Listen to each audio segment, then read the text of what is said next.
We don't need your scraps of advice, Alara. Julian Croft's words didn't just hang in the air.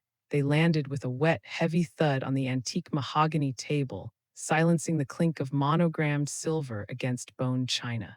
He hadn't shouted, he'd barely raised his voice. That was the truly brutal part. He delivered the line with a dry, academic chuckle, as if I were a precocious toddler who just tried to explain quantum physics using finger paints. He leaned back in his high-backed chair, a lion of the New York publishing world, and reached for his crystal goblet of Barolo. We have editors from Yale and Princeton, he continued, swirling the wine, amused. We don't need little handouts from Well. He waved a dismissive hand in my general direction. He didn't have to finish the sentence. From you, from the girl from Syracuse who ran a quaint, little literary scouting agency. My heart didn't pound, it didn't race. It did something much worse. It went perfectly, terrifyingly still. I just spent 20 minutes at his prompting, explaining why Croft and Sons Press was about to implode. I hadn't used spreadsheets or financial jargon. That wasn't my world. My world was the ground. I was the scout. I was the one in the trenches, reading the self-published manifestos, tracking the Substack newsletters, and watching entire genres get born and die on social media while they were busy giving six-figure advances to 70-year-old tenured professors. I'd shown them the data, how their printing and distribution costs were ballooning, how their obsession with hardcovers was killing them, how the midlist authors they'd built their $60 million legacy on were jumping ship to nimble indie presses, because Croft and Sons still believed a robust marketing plan was a single, dusty ad in the New York Review of Books. I tried to help. I genuinely tried to save the family business I had married into. And Julian, my husband's father, had laughed in my face. Across the table, the silence was a chorus of complicity. His wife Helena smiled that thin, practiced smile that wealthy women use to wallpaper over any unpleasantness. Liam's sister, Chloe, who ran the poetry imprint, which was really just a vanity project for her friends, had the decency to hide her smirk behind a linen napkin. And Liam, my husband, the man who'd supposedly fallen in love with my scrappy energy and my fresh perspective, the man I'd loved because I thought he saw me, not my background, Liam said nothing. He just stared down at his plate of overcooked duck, suddenly fascinated by a sprig of thyme. That silence was the real execution.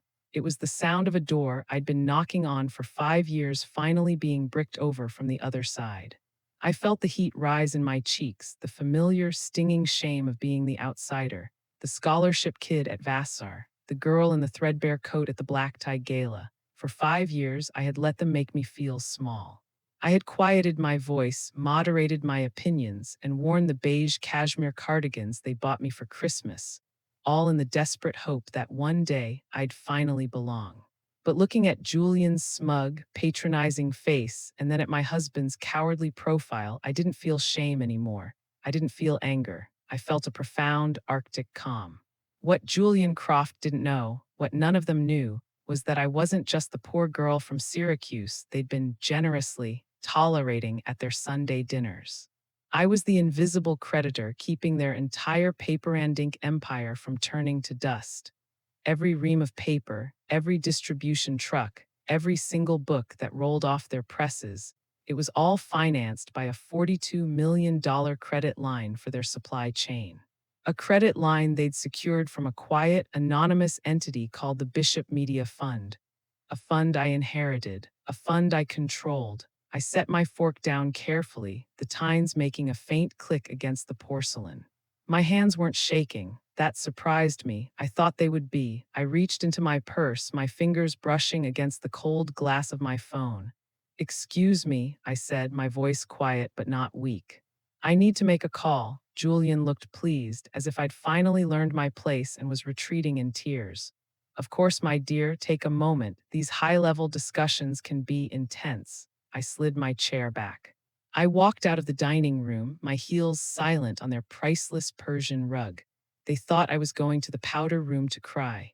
They had no idea I was walking to the armory. I didn't go to the powder room. The powder room was for tears and lipstick, and I was fresh out of both. Instead, I walked down the hall, my footsteps echoing on the cold, veined marble floor. This townhouse wasn't just a home. It was a five-story monument to the Croft legacy. Dark wood paneling soaked in the smell of old paper, lemon oil, and a faint, musty arrogance. Every wall was covered in framed first editions and blurry, sepia-toned photos of Crofts shaking hands with dead poets. It was all designed to make you feel small. For 5 years it had worked. Tonight it just felt fragile. I pushed open the heavy oak door to Julian's study. The irony was so thick I could barely breathe. This was his sanctuary, the room he'd given interviews in, the room Time magazine had photographed him in, calling him the last true lion of American letters. It was suffocating, all leather and brass, a faint, sweet tang of pipe tobacco clinging to the velvet curtains. I locked the door, I pulled my phone from my purse and opened my encrypted messaging app, scrolling to the one name that mattered, Ben Carter, my fund manager, the only other person on earth who knew the full Byzantine structure of Eleonora Bishop's estate. My thumb hovered over the screen, not from doubt, but from a sudden, dizzying sense of clarity. What none of them understood, what Liam, in his willful ignorance, had never once bothered to ask about, was that my little scouting agency was a side project. A hobby. My real job was managing the $50 million plus Bishop Media Fund, left to me by my mentor, Eleonora. And for the past 3 years, the Bishop Media Fund had been the sole, silent financier of Croft and Sons' entire supply chain. It had started innocently enough. Liam had left a quarterly report on his desk in our apartment. I'd glanced at it, and a name had leaped out from the list of creditors, Bishop Media Fund. My stomach had dropped through the floor. I'd called Ben, and the truth had unspooled. They'd been shopping for a new, massive line of credit to consolidate their printing and distribution network. Ben, not knowing the family connection, had seen legacy publishing and hard assets and approved it. They didn't know it was me. They just knew an anonymous fund was giving them a fantastic rate. For 3 years, I had been unknowingly propping up the very family that treated me like an intellectual charity case. Every condescending remark about my populist taste, every smirk from Chloe about my agency's little successes, every time Julian had explained prestige to me as if I were a child, it was all funded by my money. I'd spent the last 6 months digging. What I found was horrifying. Croft and Sons wasn't a $60 million empire. It was a $60 million house of cards built entirely on $42 million of my capital. Without my fund paying for the paper mills in Canada and the distribution hubs in New Jersey, they weren't a publishing house. They were just a brand name with a fancy office. I thought about Julian's laugh. Little handouts, I typed. Execute full credit call on Croft and Sons, all facilities, immediate effect. The three dots appeared instantly. Ben was always working. Alara, that's $42 million. This triggers their cross-default clauses with the bank. They're looking at $65 million in immediate obligations against maybe $10 million in liquid assets. You know what this is, right? This is nuclear. I stared at the message. I thought about Liam's silence. I thought about 5 years of shrinking myself, of pretending to be less than I was just to be accepted. I thought about a lifetime of people underestimating the girl from Syracuse. I know, are you sure? I've never been more sure. I paused, then added one more line. And Ben, make sure the notifications go to Julian directly. I want him to see it tonight. Understood. Eleonora would be proud. I stared at that last message. Eleonora, God. The woman who had seen me when I was invisible. The woman who had armed me for this very war without me even knowing it. She'd seen this coming. She'd prepared me for it. My phone went dark in my hand, but Julian's study was still lit by the single green banker's lamp on his desk. The message glowed behind my eyes. Eleonora would be proud. God, I wished she could see this. But then she'd prepared me for it. She'd seen a war coming, even when I was still just trying to survive the first battle. Eleonora Bishop had been 82 years old when she'd stormed into my life. I was 24, running a struggling literary blog out of a fourth-floor walk-up in the East Village that had questionable plumbing and a radiator that sounded like a dying animal. I was drowning in student loan debt from Vassar, subsisting on bodega coffee and the free, stale croissants from the cafe where I proofread term papers for NYU students. I had 3 advertisers on my blog, all of them Etsy shops, and I was one bad month away from having to move back to Syracuse and live in my mother's basement. Eleonora didn't walk into my office. She didn't do walk-ups. She'd summoned me, a crisp, cream-colored envelope, embossed with a media insignia I'd only ever seen on the spines of biographies, had appeared in my mailbox. My office, Tuesday. 10 a.m. She had been a media titan in the 70s and 80s, a woman who'd built a radio and print empire with her bare hands, a woman who had famously stared down senators and crushed corporate raiders. She wore a severe black dress, and her white hair was cut into a sharp, geometric bob that looked like it could draw blood. She'd sat behind a desk the size of my entire apartment and stared at me for a full minute. Mrs. Petrov, my cleaning woman, reads your blog, Eleonora had said, her voice like gravel. She says you're the only person who writes about books like they matter, not like they're accessories. I need someone to manage my personal library. I'd almost laughed, a librarian, but I needed the money, so I said yes. What I didn't know was that Eleonora wasn't looking for a librarian. She was looking for an heir. She was looking for someone who, like her, had come from nothing and understood what it cost to build something. For 3 years, she hadn't just mentored me, she had forged me. She taught me about business, about media, about how money really moves, not through boardrooms, but through quiet, unseen channels. The Crofts, she told me once, swirling a brandy in her penthouse apartment, they inherit power. They're curators, they dust off the legacy. People like us, we build it, and that Alara requires a different set of tools. She taught me about power, about strategy, about the weaponization of being underestimated. The most dangerous person in any room, she'd said, tapping her pen on a financial report, is the one nobody is watching. Let them think you're just the girl getting the coffee. Let them think you're small, insignificant, not worth their time. Let them dismiss you. She'd leaned in, her eyes sharp and electric.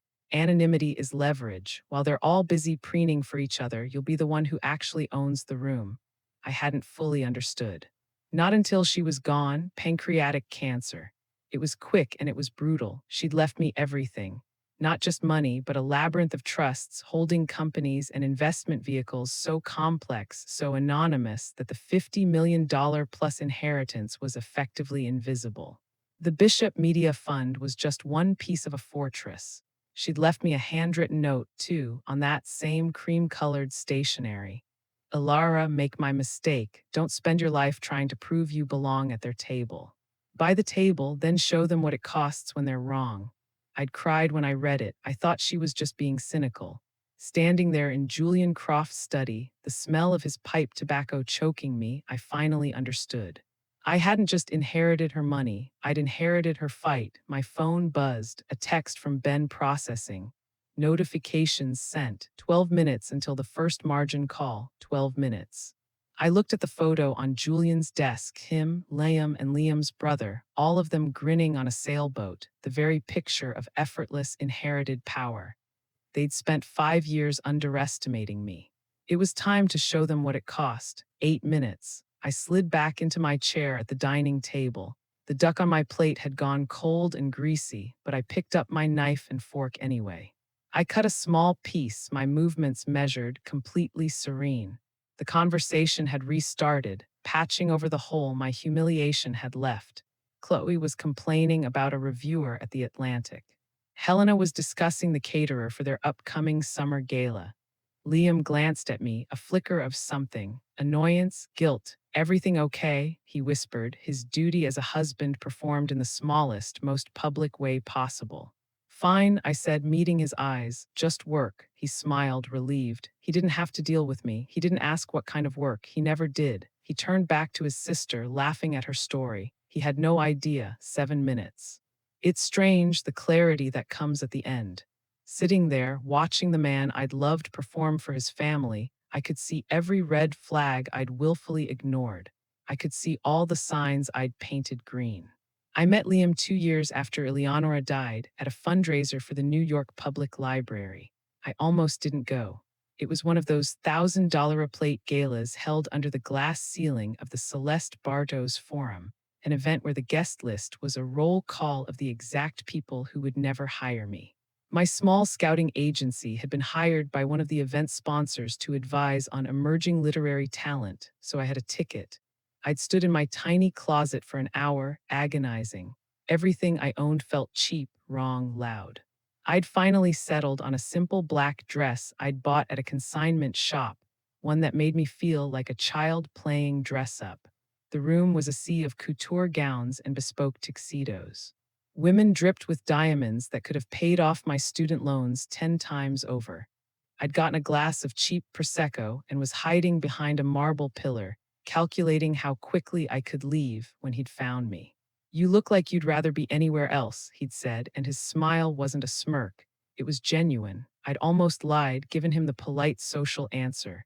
But something in his eyes, a kindness I hadn't seen all night, made me honest. "Is it that obvious? Only to someone who feels the same way." He'd extended his hand. Liam Croft. He was impossibly handsome, with that easy, rumpled confidence that only comes from old money. He had his father's height, but none of his severity. He didn't seem to notice my consignment shop dress or my scuffed heels.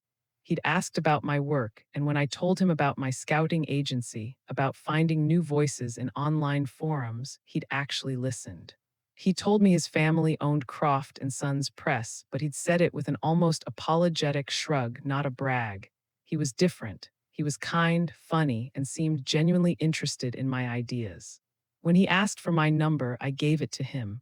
When he called the next day, I said yes to dinner. I didn't know I was saying yes to 5 years of slow, corrosive heartbreak. The first year, I'd thought it was perfect. He loved my from scratch story. He'd take me to hole in the wall ramen places in the village, but never made me feel like I didn't belong at Per Se. He didn't flinch when I told him about my father's disability or my mother's night shifts. "It just makes me respect you more," he'd said. "You built all this yourself." I believed him. God, I believed him. I kept Eleonora's fortune a secret. It was my one unshakable rule.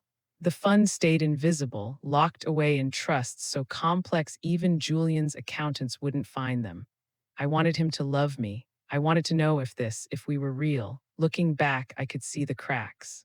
The way he'd introduce me, "This is Alara. She's brilliant, built her own business from nothing." Always emphasizing the from nothing part like it was a charming anecdote, a curiosity, like I was a fascinating specimen he'd found. The way he'd pick up every check every time with a casual wave of his hand, as if the idea of me contributing was absurd. The word he used, anyway, "I love you anyway, you're brilliant anyway."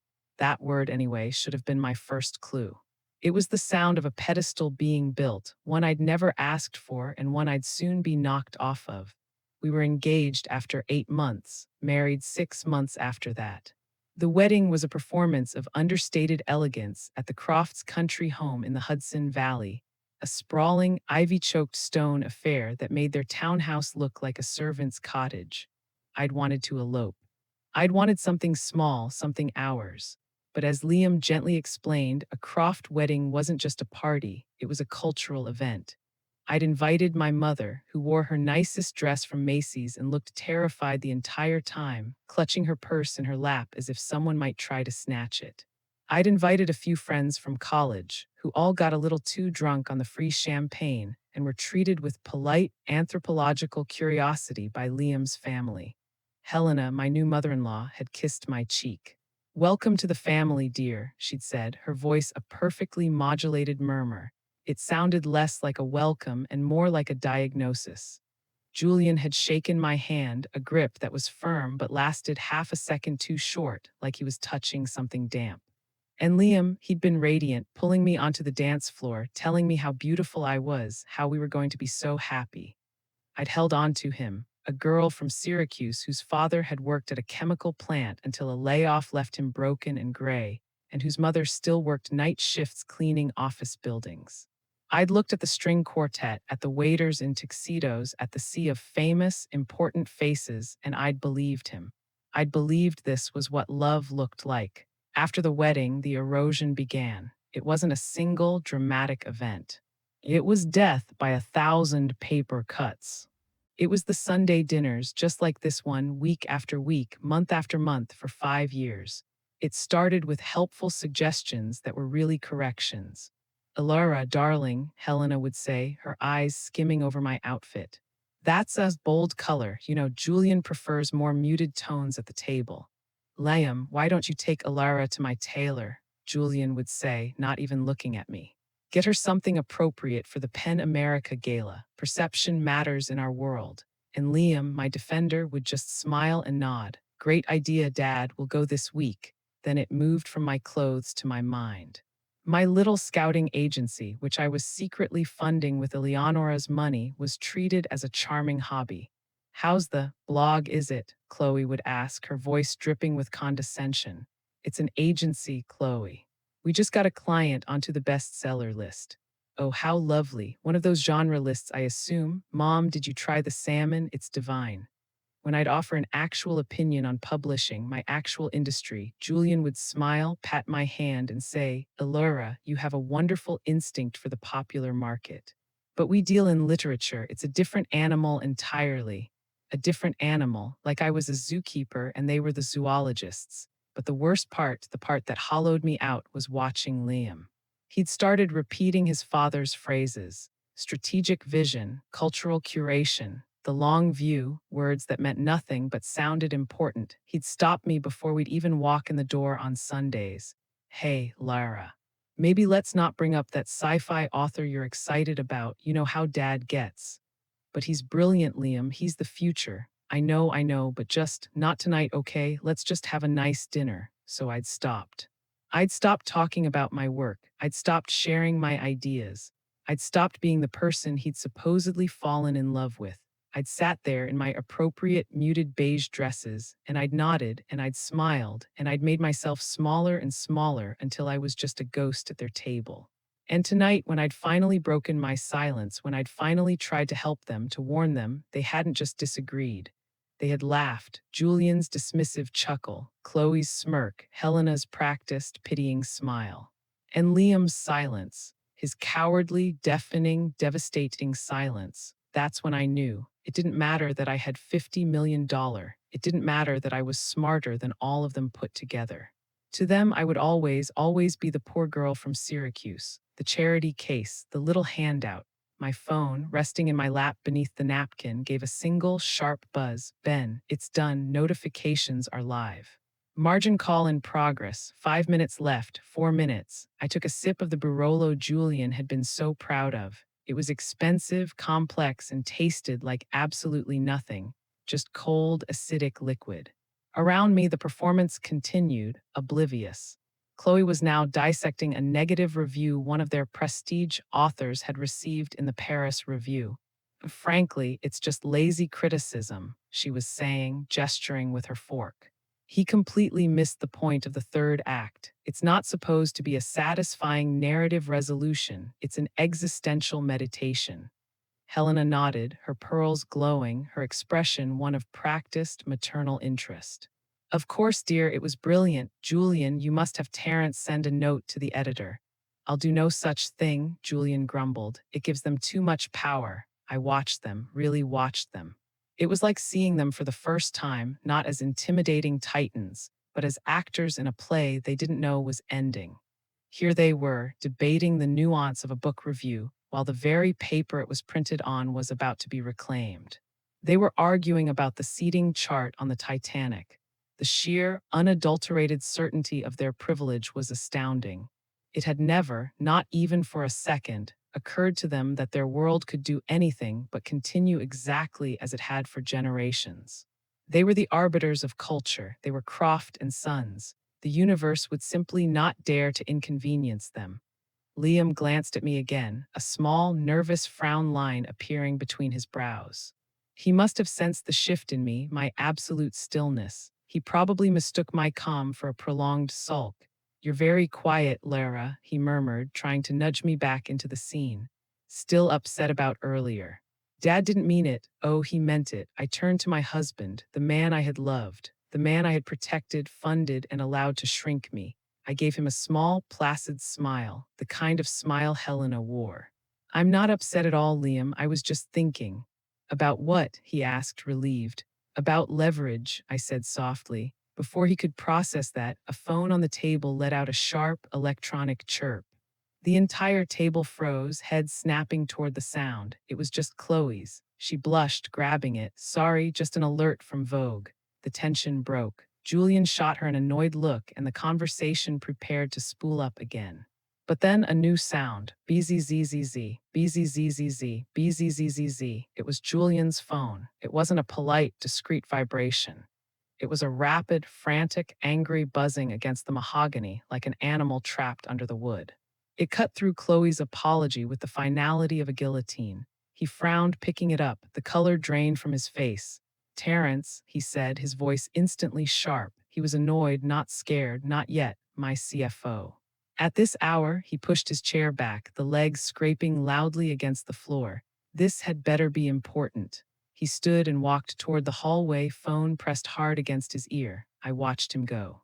My hands were perfectly steady. My breathing was slow and even. Liam was still looking at his sister, oblivious.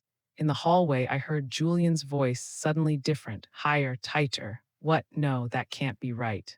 Check again. Helena's hand froze halfway to her wine glass. What do you mean called in? Julian's voice was louder now, cracking with a strain I had never, ever heard. All of it. The table went silent. I picked up my knife. I cut another perfect triangular piece of cold duck. 1 minute.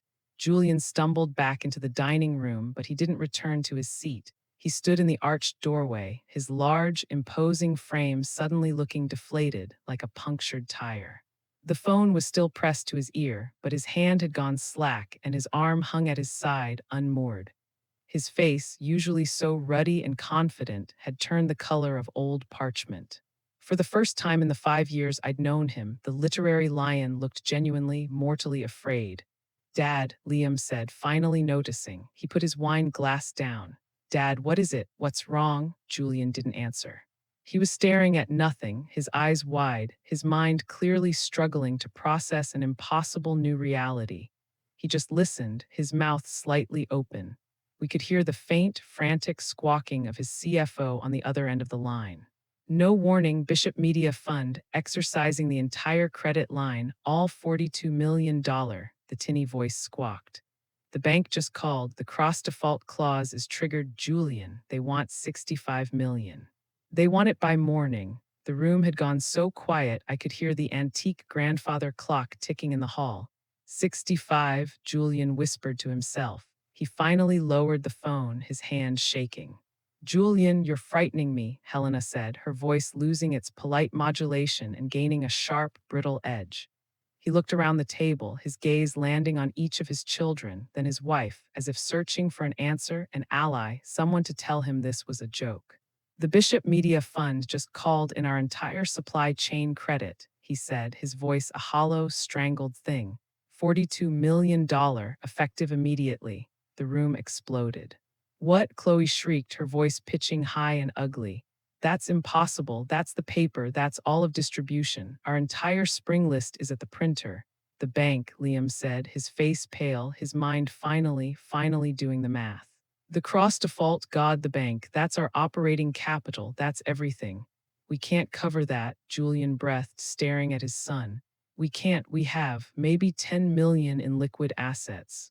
The rest is tied up in advances and futures. We can't make payroll, Liam whispered, horrified. Helena's hand flew to her throat, her fingers clutching the pearls like a rosary. Julian, call them back. Tell them it's a mistake. Tell them who you are. I don't think they care, Mom, Liam said, his voice flat with panic. Julian's eyes, wild and desperate, scanned the room again. He was looking for a foothold, a logical explanation for a world that had suddenly tilted off its axis. He was a man drowning, and he was looking for who had pushed him. And then his gaze found mine. It didn't just land on me, it locked. I was the only one not moving, the only one not breathing hard. I was just sitting there, my hands folded in my lap, calmly watching the fire spread. I hadn't gasped. I hadn't spoken. I had just watched. I watched the realization dawn across his face, slow and sick, like a sunrise in reverse. He saw the girl he had mocked, the girl who had tried to warn him, the only person at the table who wasn't in shock, Who, he asked, his voice barely a whisper, controls the Bishop Media Fund? I set down my fork and knife with deliberate surgical care. The silver clinked softly against the china. In the suffocating silence, it sounded as loud as a gunshot. I met his gaze. I do. The silence that followed was absolute. It was a vacuum, a total absence of sound, of understanding, of air. Liam's mouth opened, but no sound came out. He just stared at me, his head tilted slightly, as if he'd misheard me, as if I'd just spoken in a language he didn't understand. Chloe let out a short, sharp, disbelieving laugh. Alara, don't be ridiculous. This is serious. Julian said, his voice cracked. He cleared his throat, pushing the words out with physical force, his face a mask of furious, terrified disbelief. You. You run a blog. I run a literary scouting agency. I corrected him, my voice as calm and steady as a frozen lake. And I also own and control the Bishop Media Fund. The $50 million plus media and capital fund left to me 6 years ago by my mentor, Eleonora Bishop. The fund that, for the past 3 years, has been the sole creditor for your entire supply chain. I let the words hang there, each one a perfectly placed stone in the foundation of their ruin. That's impossible, Helena whispered, her hand still at her pearls. We would know, Julian, we would have known. Why would you? I asked, turning to her. You never asked. In 5 years, not one of you ever asked a single, substantive question about my life before Liam. You all just assumed. You saw the girl from Syracuse and you stopped looking. You needed me to be small. This is a trick, Julian snarled, taking a step toward the table. A lie, you're a small-time scout. You don't have that kind of capital. I inherited $50 million before I ever met your son, I said, my voice rising not in anger but in sheer cold fact.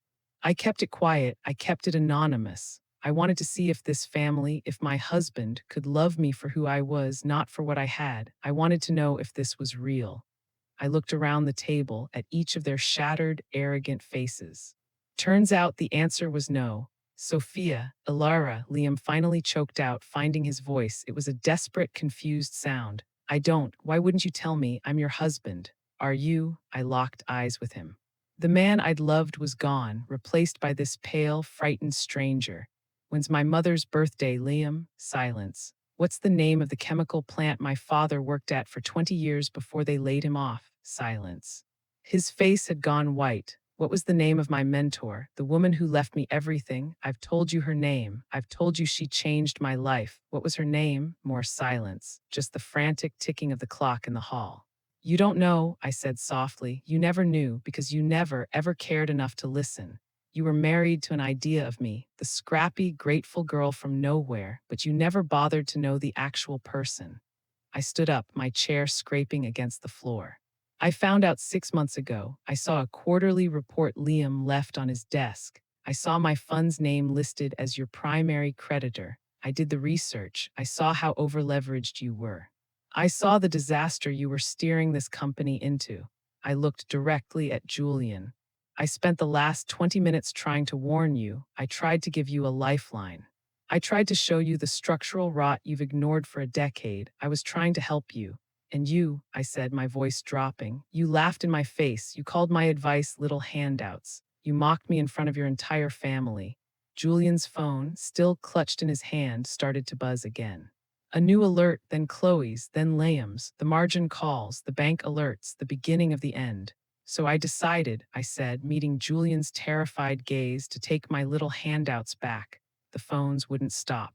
A frantic digital chorus of default alerts, margin calls, and texts from panicked board members. It was the sound of a $60 million legacy evaporating in real time. Liam, my husband, finally turned his full attention to me. The confusion was gone, replaced by a dawning, sickening horror. Ilara, wait, you did this, he stammered, his voice cracking. You're destroying my family on purpose. No, Liam, I said, and my voice was surprisingly gentle, almost sad. I'm not destroying anything. I'm just turning on the lights. Your father did this. He did this when he built an empire on arrogance and borrowed money. He did this tonight when he chose his pride over the truth I was trying to give him. I looked at him, and the last, thin thread of hope I'd been holding onto for 5 years finally snapped. And you did this, I said, my voice a whisper. You did this every single time you sat in silence while they belittled me, every time you told me to just let it go for the sake of a nice dinner. You all built this. I'm just foreclosing on the property. But we're married, he pleaded, as if that were a magic word. We're families, you love me. Do I? I looked at him, and for the first time I felt nothing. No anger, no love. Just a profound, hollow ache. Or did I love the man I met at the library, the one who listened to my ideas, the one who said he respected my scrappy energy? I'm right here, he insisted, taking a step toward me, his hands outstretched. No, you're not. I held up a hand and he stopped. That man is gone. You've been gone for years. You just left in such small, quiet pieces I pretended not to notice. You don't know my mother's birthday. You don't know my father's history. I stepped closer. Let's try one more, Liam. What's my favorite book? Not the one I should like, not some important novel Julian would approve of. My actual dog-eared, read it 100 times favorite book. The one I told you about on our third date, the one I said made me who I am. He stared. His face was a complete, agonizing blank. He was mentally cycling through a list of Pulitzer winners, of authors his father published, trying to guess the correct answer. Anna Karenina, Middlemark, you like, he fumbled. You don't know, I cut him off, the finality of it landing like a stone in my stomach. You have no idea, because it's a worn-out paperback of a sci-fi novel, because it's not literary, it's not on brand for a Croft. So it didn't register. It wasn't important enough for you to remember. I wasn't important enough for you to remember. I twisted the ring on my finger, the Croft family heirloom. A heavy, cushion-cut diamond that Helena had helped Liam choose because my taste was, in her words, a bit unrefined. It suddenly felt impossibly heavy, like a shackle. For 5 years, I said, my voice quiet, addressing the whole room but meaning it only for him. I have sat at this table and made myself invisible. I let you correct my clothes, my opinions, my taste. I let you treat me like a high-maintenance pet you generously adopted.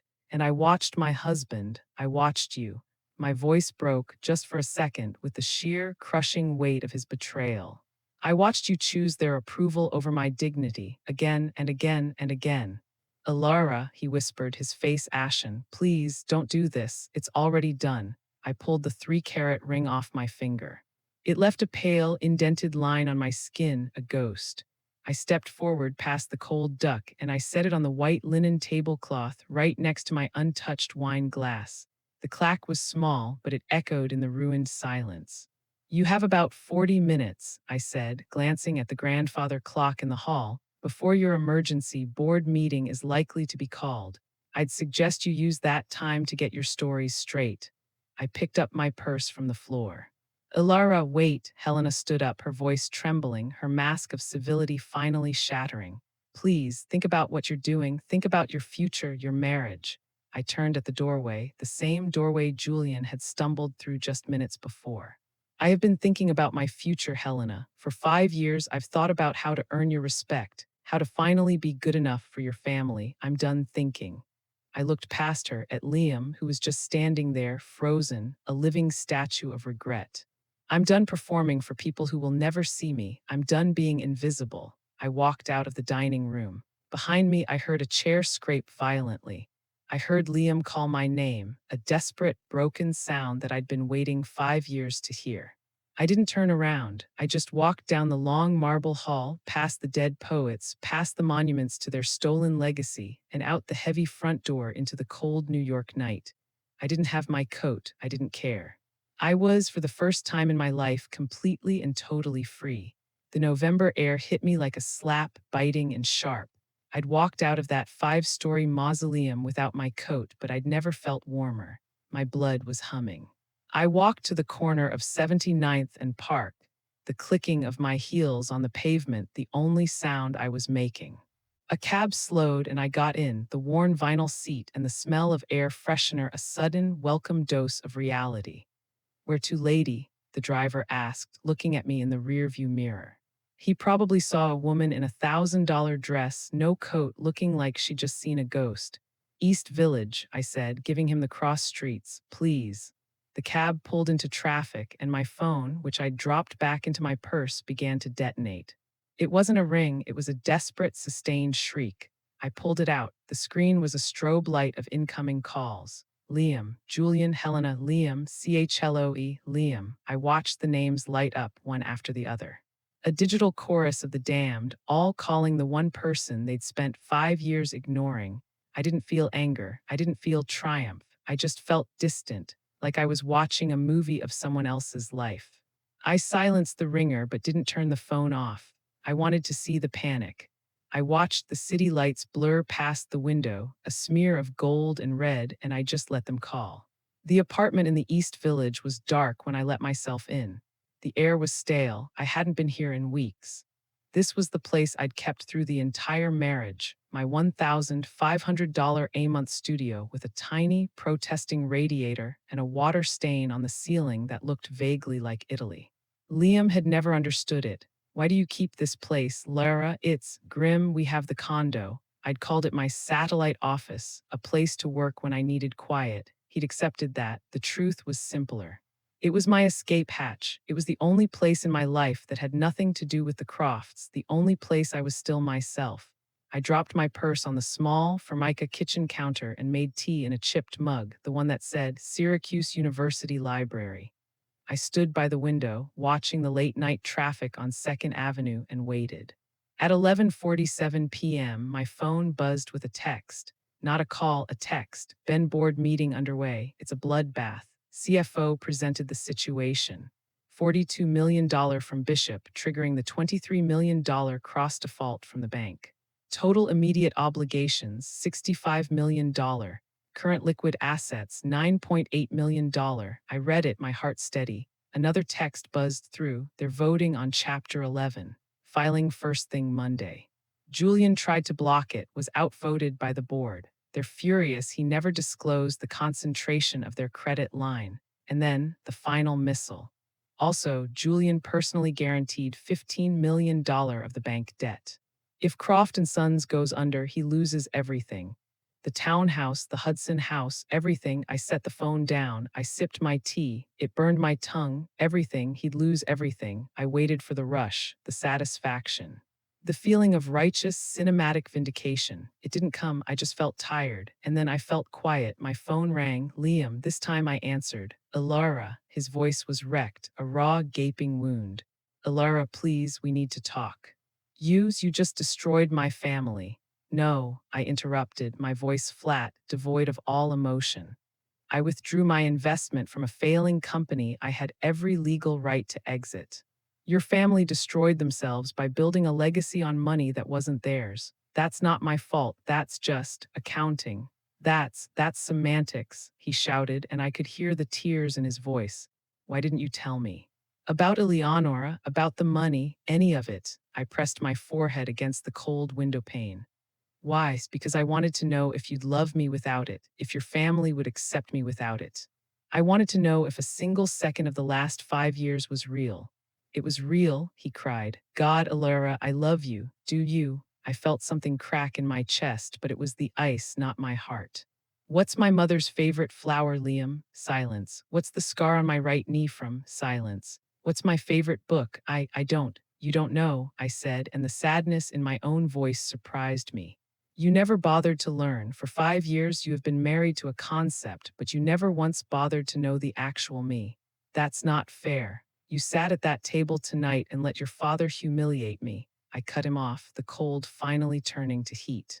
You've done it 100 times. You've chosen them over me, their approval over my dignity every single day. That's not love, Liam. I don't know what it is, but it's not love.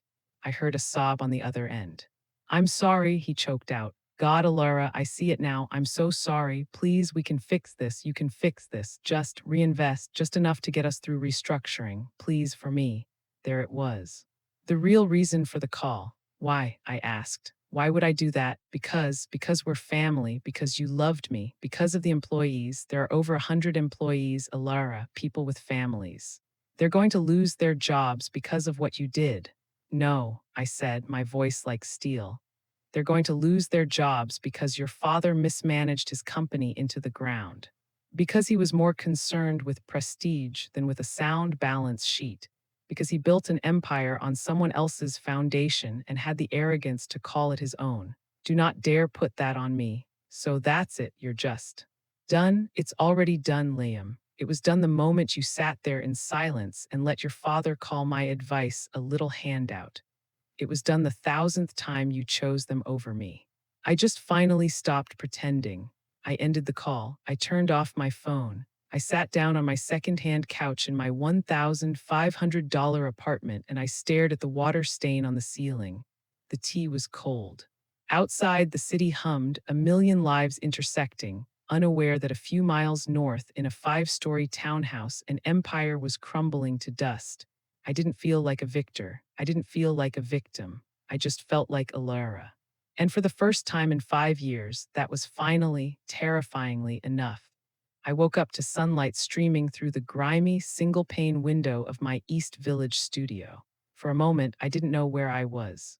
Then it all came back in a cold, hard rush. The dinner, Julian's face, the ring on the table, the drive downtown. It was Monday morning. Croft and Sons Press was, at this very moment, filing for Chapter 11 bankruptcy. I'd slept in my dress, my makeup was smeared on the pillowcase. My phone, which I'd turned back on before passing out, was lying on the floor. I found the charger, plugged it in, and watched it light up. 47 missed calls. 32 voicemails, 81 text messages. I didn't read them. I didn't listen to a single one. Instead, I showered, the weak water pressure a familiar comfort. I put on a pair of jeans and an old Syracuse sweatshirt, clothes I never would have been allowed to wear in the Hudson Valley, clothes that were mine. I made coffee in my cheap drip machine and stood at the window, watching the neighborhood wake up. A woman in scrubs walking home from a night shift. A guy unloading crates at the corner bodega. Normal people living real lives. My first call wasn't to a journalist or a friend. It was to my lawyer. Not just any lawyer, but the one Eleonora had insisted I meet years ago. Just in case, Alara, she'd said. Men like Julian Croft don't give up power, you have to take it. Teresa answered on the second ring. Alara, I was wondering when you'd call. You heard, honey, she'd replied, her voice crisp. Half of New York heard. Croft and Sons filing for bankruptcy is in the Financial Times. The daughter-in-law who pulled the plug is, as of 10 minutes ago, page 6. Are you okay? I'm fine, I said, a little surprised to find it was true. I need to file for divorce. Come to my office 2 o'clock and Alara, don't talk to anyone, especially not him. My phone rang again, a new call not from a number I recognized, a reporter. I let it go to voicemail. Then another and another. The story was out. I was no longer invisible. I was the villain. But then a different call, my mother. I'd been avoiding her, knowing she'd be terrified. I answered. Alara, baby. Her voice was tight with worry. I'm seeing things on the news. They're saying, baby, are you safe? Are you okay? That was the question. Not about the money, not about the scandal. Are you safe? I'm okay, Ma, I said, and for the first time I felt the sting of tears. I'm out, good, she said, with a fierceness that surprised me. That man, that family, they were always trying to polish you up like you were some old piece of silver they'd found. You're not, you're my daughter, come home for dinner. I'll make Ziti. At Teresa's office, I signed the papers. I didn't want the condo. I didn't want his art collection. I didn't want a single goddamned thing. He's going to fight this, Alara, Teresa warned, tapping her pen. Not because he loves you, but because he's desperate. They're going to paint you as the manipulative gold digger to try and force a settlement to get you to reinvest. Let them, I said. I'm not caving. I just want out. I left her office and walked through the city as the sun set. The calls from reporters were still coming, but I ignored them. I was tired of other people writing my story. That night back in my studio, Liam showed up. He buzzed and I almost didn't answer. But I looked through the peephole. He looked broken. Unshaven, his expensive suit wrinkled. The golden boy confidence was gone. I let him in. He just stood there, looking around the small, shabby room that had been my secret for 5 years. I'm not here to ask you to save the company, he said finally, his voice hoarse. It's done. Dad's losing the townhouse. It's all gone. Then why are you here? He looked at me and his eyes were red. Because I owe you an apology. A real one. I didn't see you, Alara. For 5 years, I didn't see you. I saw the version I wanted, the girl from nowhere who'd be grateful for my world, but I never saw you. He wiped his eyes.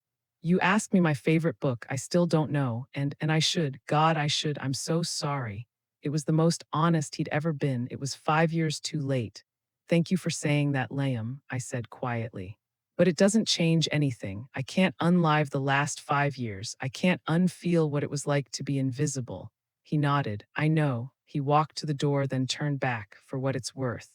I think Eleonora would be proud of you, not for destroying us, but for refusing to be invisible, for claiming your worth. After he left, I sat in the dark and I let myself cry, not for him, not for the marriage, but for the girl from Syracuse who had tried so hard for so long to be someone else. The next morning, I called Ben. I want to start a foundation, I said, my voice clear. Ilara, the Bishop Initiative.